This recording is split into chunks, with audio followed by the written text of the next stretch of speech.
one of the reasons, or my interest is that how this so-called nectar principle is applied to ecology, at least from the side of observation.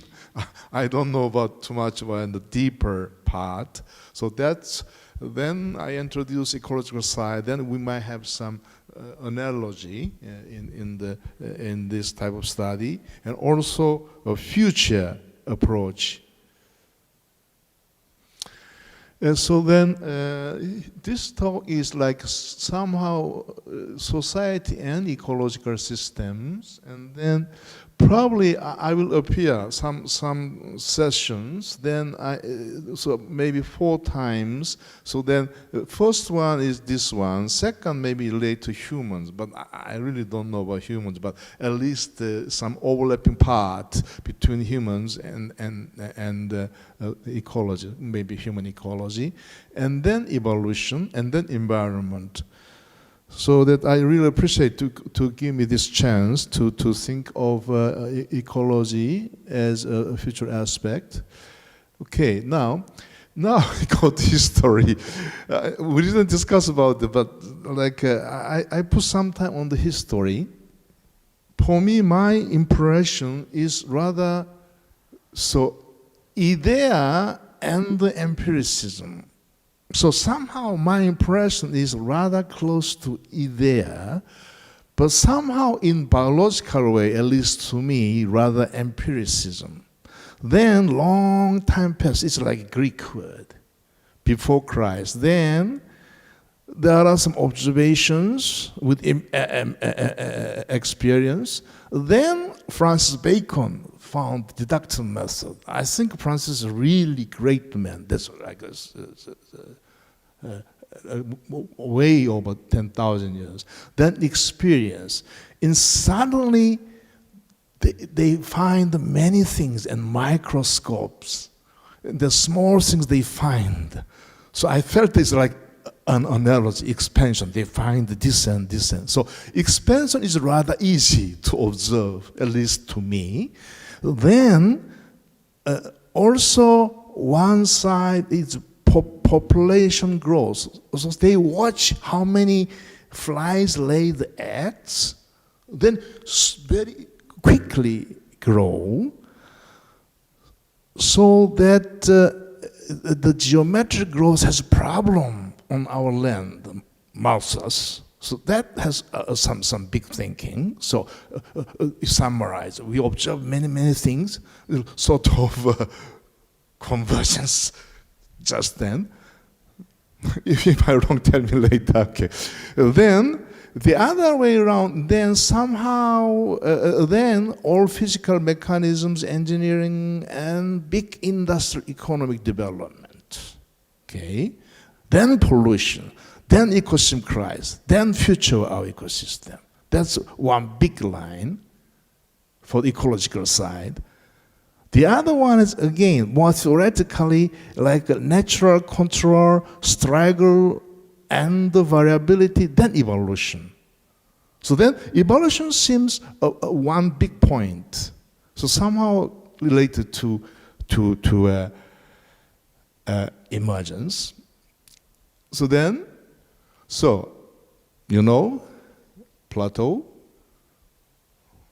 perception and ideas. I put Plato is a rather like a bottom part.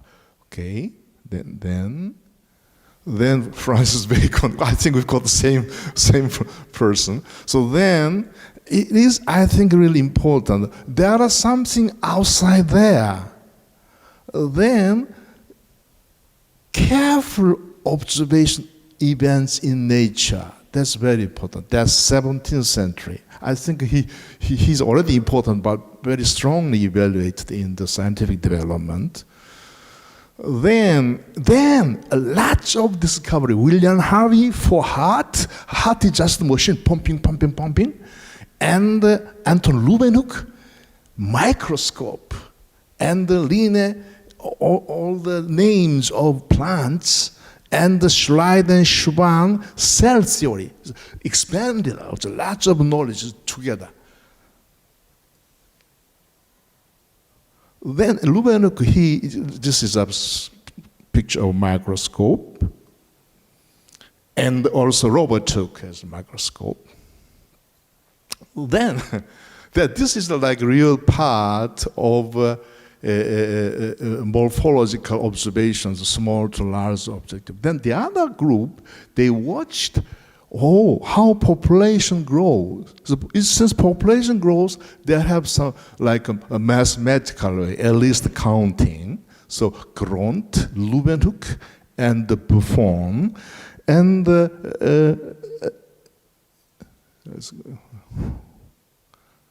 so he Gront checked the life tables, when they, in the death rate, so-called the bills of mortality. And Leeuwenhoek is also a great guy.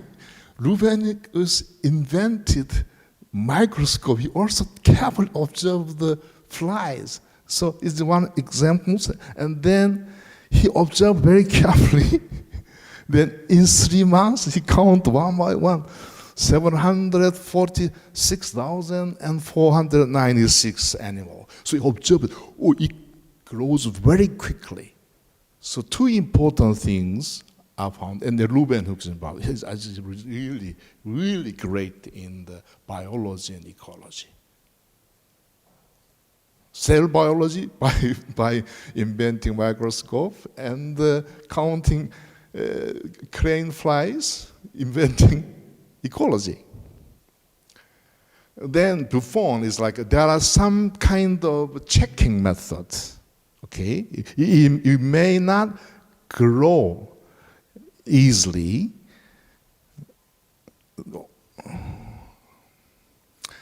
Then Robert Malthus and Thomas Doubleday, and I don't explain, you already know, so that it is just big thinking that we are in danger because we have the potential, although it's from spirit or not, the living organism potential, living grows very, very quickly.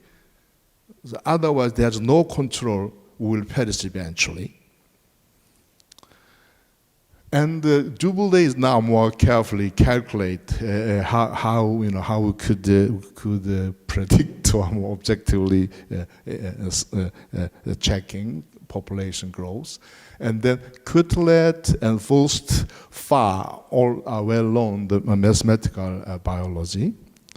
So like body mass index, both logistic curve, and Locke and Volterra and Prairie data. Then the evolutions, Charles Darwin, and Mendel is genetics.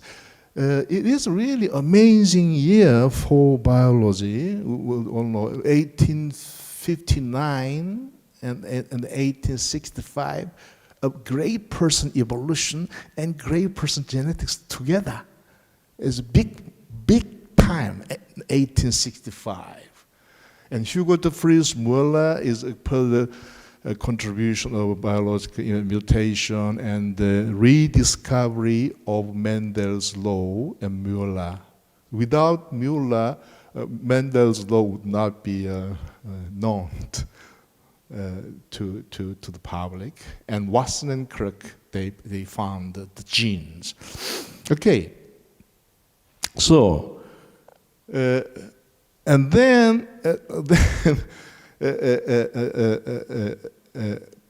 Rachel Lewis Carlson, so Silent Spring. That's another big thing. Then we may have no spring because of the pollution. Then some examples is Itai disease came. So there's also some dark history of ecological science. So then, now we go back. So then, somehow to me, to the impression is that one way of theoretical is going to evolution concept, and then the other way going to somehow we worry about the ecosystems. Then,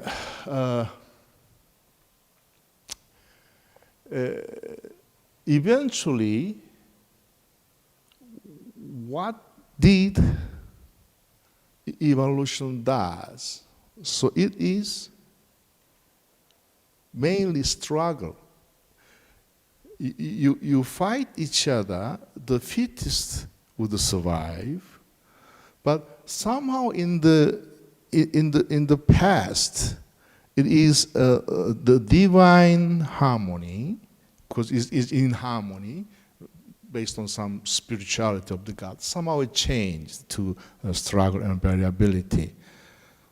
So, if you look at this one, do you think it's beautiful or not beautiful? Or you think the sunrise over the sea in the morning, you think it's beautiful. You say beautiful. You don't think it is very dirty. So why you happen to say it's very beautiful? But yet, if you look at the bird on the pole, the bird is on the pole and the line like this. Why do that? Bird seems struggles because he put on the line, electric line, electric shakes. Okay, so he should not drop. At the same time, watch, because maybe the what is it called? The eagle can pick it up. So it is like struggle, and then the other bird comes this way, big distance. So, to me at least, some kind of thinking, the way of thinking changed. We used to think is harmony. The nature is harmony, some from the divinity or some from some spiritual harmony. But through this way of evolutionary thinking, it looks beautiful, but it's a balance through struggle. There is so much effort and blood, and that it looks beautiful. So that's somehow the change. At least to my impression. Then, okay, so that is one thinking in the way of the scientific courses. Then now, I can think how I can link to this big flow in the ecological side. Of course, I will not be just a small part, but at least I can give some ideas. Then, at least objectively, I think, we think about energy partitioning, and it has energy, it metabolizes. And then in ecology, you may consider as energy quality. It's different from energy quality like electric energy and the kinetic energy. The quality is like higher, some kind of lower levels. Then some complexity and the sustainability of the system. So okay, sorry about the not good slides. I just used the Alden Barrett's textbook, but it's rather self-explanatory. You have sunlight, sun comes in on the leaf, and they mostly reflect somehow using heat, okay? And those heat is used by plants. They use some chemical process, electric chemical process. It becomes the biological energy. Then that is interesting. Sorry, again the slide. This is UV, visual light. Visual light is again very small range. This very small range only works for Earth and only works for plant to make carbohydrate. Why not hold this higher, long wavelengths and short wavelengths? If it is short wavelengths, it's dangerous. It will destroy the cell and the biological molecules, gamma ray, X-ray. And it is a low level, it is not too much effective. So at this very low range, it is biologically active to some molecules to be active. Is this strange? Very, very small range. And then this shows that the UV light only comes to the land. Of course, high energy will be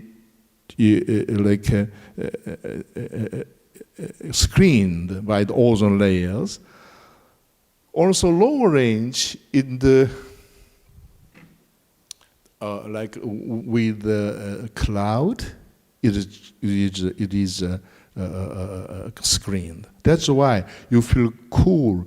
It is cloud because wave of heat wave, like microwave, is screened.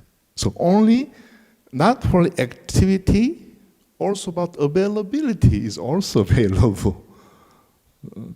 So then how we can explain with evolution theory, also very interesting. And then energy distribution shows that usually high energy, okay, is where the land and the water meet, like a river, the high energy. Then no wonder all the cities are formed along the river.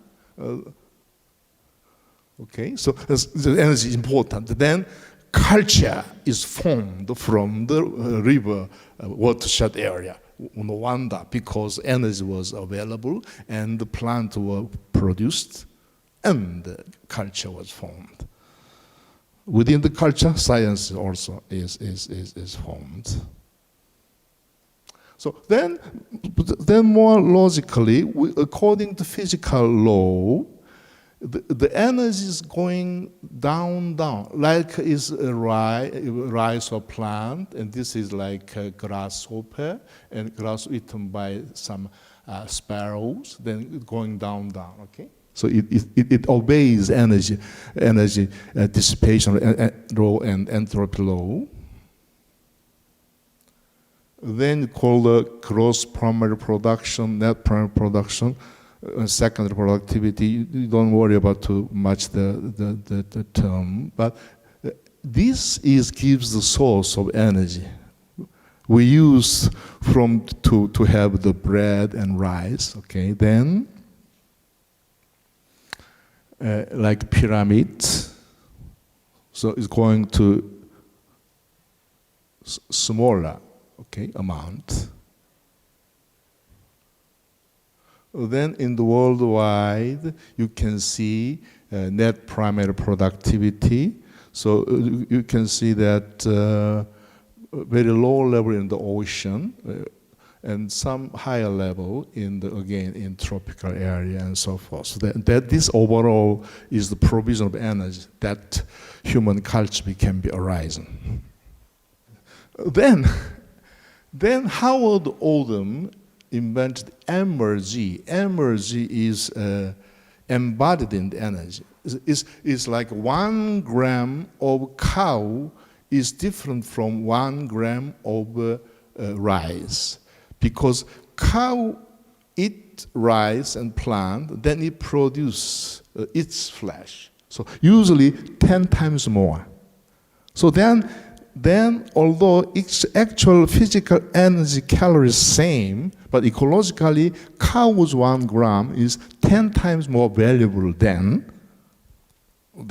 plants, etc., etc. So that is concept. Then this more elaborated called exergy is some calculation, the more ecologically applicable, but of course all of them agree on that.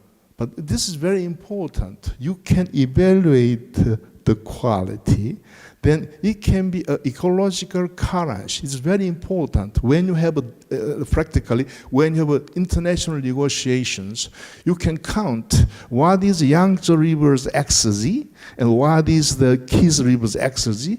Oh, then your x is higher. Let's say 1 to 2 ratio, okay? So So the smart or important ecologists invent their own ecological courage. It can contribute to things make objective. So the reason why I saw the pyramid, so it's higher in the pyramid, it is higher quality of quality. Then usually body mass is higher efficiency, I should say. Then, it's interestingly, if you have higher levels, again, you can see, sorry again, then the sunlight is rather low, then fog is higher, and this is source energies again, and increasing in the higher levels. And this one, interestingly, at lower level, usually size is small, and the higher level, size is large and big. The size, somehow size is related to energy, energy transference. So this shows again the energy price. But one thing that is strange, I watched in the movie in the Ghost, you know Ghost. Ghosts usually say, I come here to destroy you, and high frequency voice. But God, oh, the universe is beautiful, and you are very nice. I will give you lots of general things. The God usually not say, oh, I come here to give a lot of things. So somehow is our perception, I don't know, but why the God or bigger guy has keep low voice, while you are little only less and higher frequency sound. But at least we can say some analogy, maybe some transference rule can be applied. Okay, so that somehow quality make some sense. Then complexity. Then usually it's said that there is nothing really free, right? If you have scale is large, diminishing return. Scale large, quality, stability is higher, but more high cost to pump up, so-called this economics of scale. And city, you have good systems, but also like good. There are many things good. You can earn more money, but the higher transportation, mass employment, employee sickness, higher maintenance, and then you cost it. So it kind of trade-off. Then we try to avoid some sudden destruction of cities or ecosystems, like you worry. That you try to be wise, then you worry about what is maximum carrying capacity, don't do that, and like about optimal density, lower levels. Then the other one is the Gaia hypothesis that in turn, the living organism change the environment. So one example is Earth is composition of carbon dioxide and nitrogen is currently nitrogen is majority and oxygen. But Mars and Venus beside the Earth, like carbon dioxide is much higher. So if Earth without life was similar. But with life, it was changed. So this also may be important. Okay, so then that's okay. Then we come to what are human ecosystems. So again, I explained before, is energy constrained. Like although human has very delicate things, mind and dreams and love, but the humans must eat food. So it's energy constraints. Then in terms of energy, developed muscle power, fossil fuel, atomic energy, higher level, and then the energy flow, like 1,000, no technology, but fuel-powered urban 100,000, so about 10 times more energy requiring process. Then human ecosystem is expensive, takai. Okay? And then also produce a lot of bad things. Then we must be very careful. Then the other thing is this one. Really, is not the details not really, you don't have to worry about it. So, like this is world economy, then economic conversion, like a natural ecosystem, mountains and lands, domestic ecosystem, agriculture, and some technological companies, okay?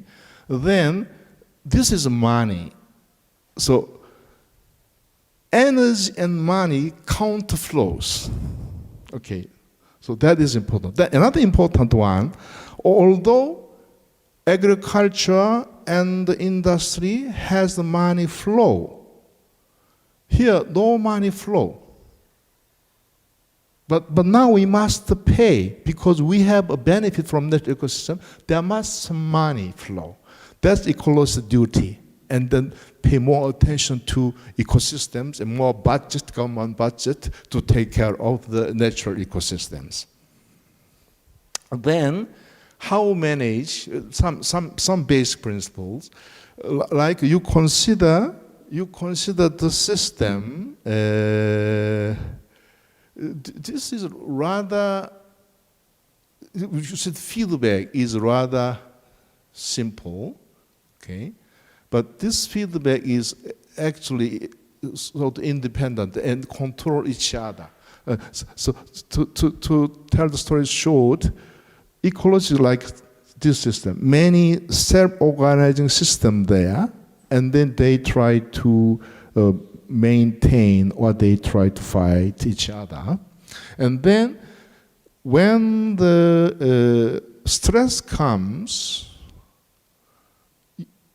the response is down, then the degree of decrease is called resistance, okay? Okay, so it's short decrease is high resistance. But also another very important is how much quickly you recover, okay? This is resilience. If you quickly recover, it's high resilience. So you can consider resistance together. Then try to maintain this system is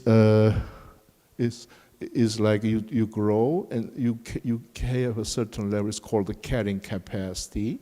So this is equilibrium. Then this equilibrium is very important. But this is not really peaceful because, as I said before, there is a tendency of population growth try to shoot up. Whenever shoot up, it pushes down. Okay, they're called environmental resistance. So it's not really feasible, okay? Like a wave, up and down, okay? If you lose a certain thing, it immediately go up, okay? Then somehow you adjust your expenditure, you maintain, so-called economic welfare. You maintain this one. So that try to be wise and then optimized. And then ecological footprint, we worry about that. Human demand on nature, and also similarly, you have a concept, ecosystem health. Somehow you diagnose as in a system, but there are many variables, and you define some metric and diagnose how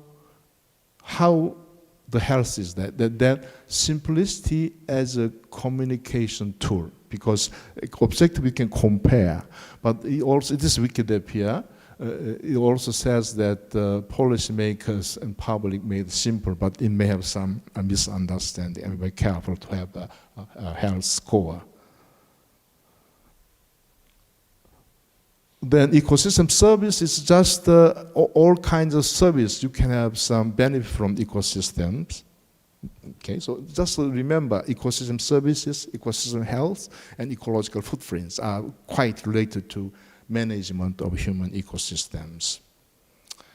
Okay, then I did, many times showed, then important one is information sharing. In order to, the society has to pay more attention to ecosystems and then try to yield more to ecosystem is called altruism. If you want to have altruism feedback more properly, you give more information.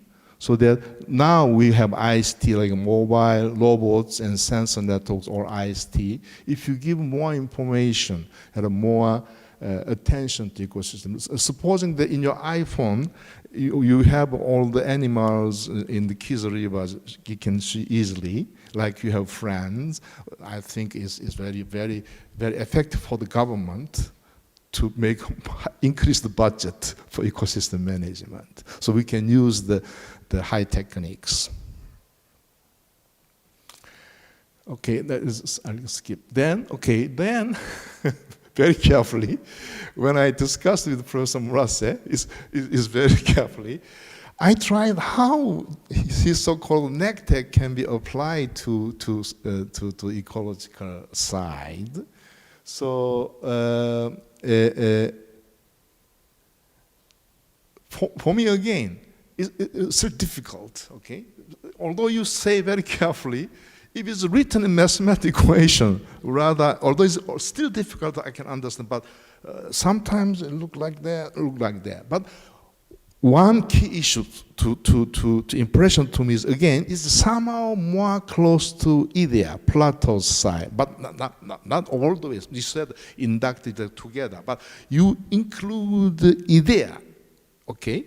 That was one hint to me. The other one is expansion. If you look at very closely, there are suddenly many findings, okay? Then this is not the evolution itself. You explain the evolution mechanism analogous to nectar, but for me, evolution concept, how can be analogous to nectar principle. So that somehow negation to me is, I don't know, sudden increase.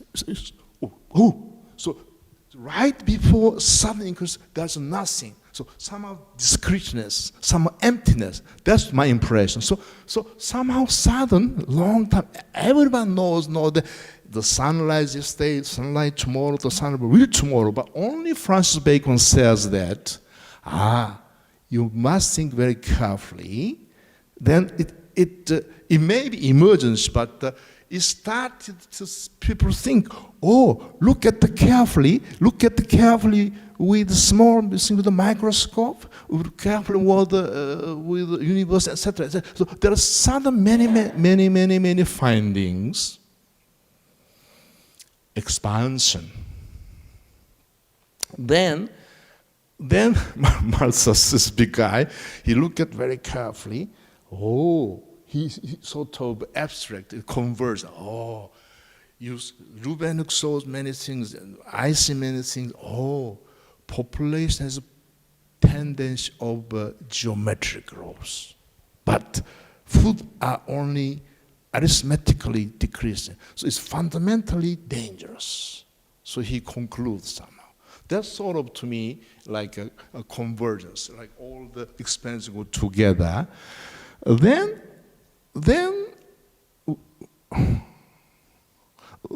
evolution is like a very solid idea, like one single clear idea. So it looks like already everybody think about many things together, but after Charles Darwin wrote the Earth Space, everybody was surprised, and the father and son fight. Father believes in God, and son believes in evolution. They fight, and they don't eat dinner together.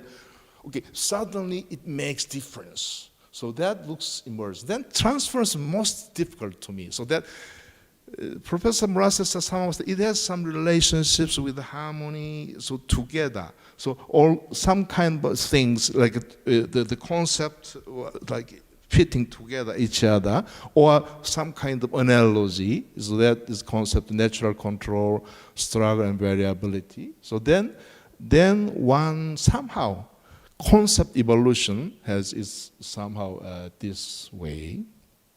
If this is tentative, but then I will study more.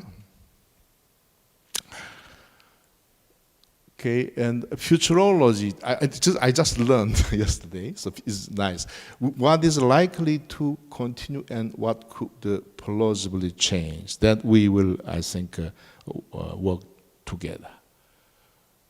Discussion, integral thinking, the ecosystem sustainability, finding expense, we can read, okay? And then this one, maybe this last one. I know the conflict is allowing variability in population. Sometimes nice, although it's painful, but it moves, giving the chance of variability. And sudden change, you may die, but you may in the heaven jump in space and time. And paradox and trade-off, you have harmony, disharmony, cosmos, but you have balance, collapse, chaos through struggle.